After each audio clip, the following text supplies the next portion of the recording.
भक्तकार्यकल्पद्रुमकृत सार्वभौमश्रीमद्राजाधिराज महाराज त्रिभुवनानंदद्वैत भेद निरंजन निर्गुण निरालंब परिपूर्ण सदोदित सकल मत स्थापित सद्गुरु माणिक्य प्रभु महाराज की जय।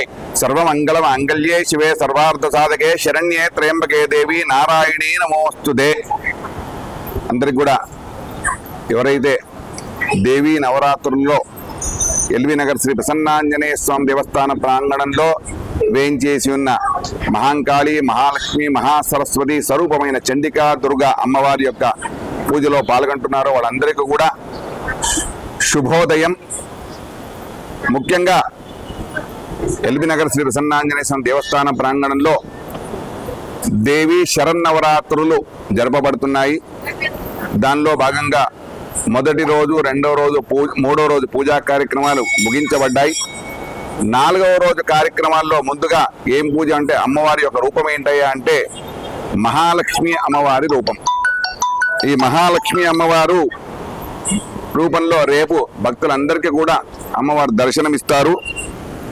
ఈ మహాలక్ష్మి అమ్మవారు హిందూ మతంలో సంపద శ్రేయస్సు శుభత మరియు సమృద్ధికి చిహ్నంగా పిలుస్తారు। ఈ మహాలక్ష్మి అమ్మవారు ఎవరయ్యా అంటే సాక్షాత్ నారాయణ స్వరూపమైన నారాయణ స్వామి యొక్క భార్య ధర్మపత్ని।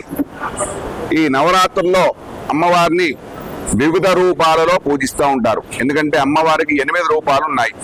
8 అందులో అష్టలక్ష్ములు అంటారు। ఆదిలక్ష్మి, ధాన్యలక్ష్మి, ధైర్యలక్ష్మి, గజలక్ష్మి, విజయలక్ష్మి, సంతానలక్ష్మి, విద్యాలక్ష్మి మరియు ధనలక్ష్మి। ఈ రూపాలన్నీ మన జీవితం యొక్క వివిధ భాగాల్లో భౌతిక మరియు ఆధ్యాత్మిక సంపదను ప్రసాదించడంలో ముఖ్యమైన పాత్రను పోషిస్తాయి। అమ్మవారు అంటే నవరాత్రుల్లో ముఖ్యంగా ఏ రోజుల్లో అమ్మవారిని పూజిస్తారయ్యా అంటే 4వ రోజు కానీ 5వ రోజు కానీ 6వ రోజు కానీ మన దేవాలయంలో రేపటి రోజున అనగా 4వ రోజున అమ్మవారు మహాలక్ష్మి రూపంలో అందరికీ కూడా భక్తులందరికీ కూడా దర్శనమిస్తారు।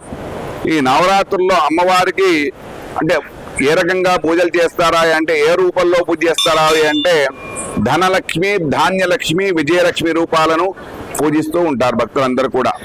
కాబట్టి అమ్మవారిని అందరూ కూడా శ్రీ సూక్త పారాయణము, లక్ష్మీ సూక్త పారాయణం చేస్తూ అమ్మవారికి అందరూ పూజ చేయాలని చెప్పేసి మనవి। అలాగే రేపు ఉదయం మీనాక్షి అమ్మవారికి 6 గంటలకు పంచామృతములతో అభిషేకం ఉంటుంది।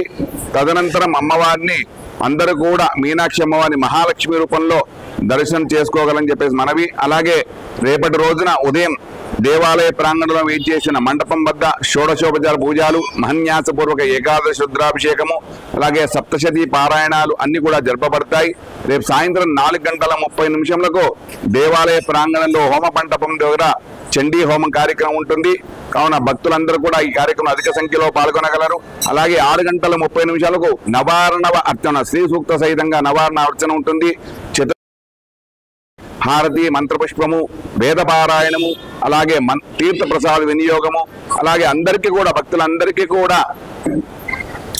అందరికీ మంగళహారతి, అలాగే అందరికీ కూడా ఆశీర్వచన కార్యక్రమాలు ఉంటాయి। కావున భక్తులందరూ కూడా దేవస్థానానికి అధిక సంఖ్యలో విచ్చేసి ప్రతి ఒక్కరు కూడా ఆ మహాలక్ష్మి అమ్మవారిని దర్శించుకోగలరు। అలాగే రేపటి ఈ కార్యక్రమాన్ని కూడా భక్తులందరికీ కూడా లైవ్ అంటే ప్రత్యక్ష ప్రసారం ఉంటుంది। కాబట్టి భక్తులందరూ కూడా నా యొక్క స్టేటస్ ని అంటే నా నెంబర్ ఉన్న వాళ్ళందరూ కూడా నా స్టేటస్ ని చూడండి। 9246572143 అనే నంబర్కి అందరూ కూడా సేవ్ చేసుకొని భక్తులందరూ కూడా నా స్టేటస్ ని అలాగే లేని వాళ్ళందరూ మన దేవాలయానికి వస్తున్న ఆల్మోస్ట్ ఒక 2000 మందికి ఈ లింక్ పంపించడం జరుగుతుంది। కాబట్టి భక్తులందరూ కూడా ఎవరైనా సరే చేతనయ్యి నడవగలిగిన వాళ్ళందరూ కూడా దేవస్థానానికి విచ్చేసి ఆ అమ్మవారి యొక్క చండీ హవనాన్ని ప్రత్యక్షంగా చూడగలరు। లేకపోతే రాలేని పక్షంలో ఉన్న వాళ్ళందరూ కూడా రేపు ప్రత్యక్ష ప్రక్షారాన్ని వీక్షించగలరని చెప్పేసి మనవి। హరి ఓం।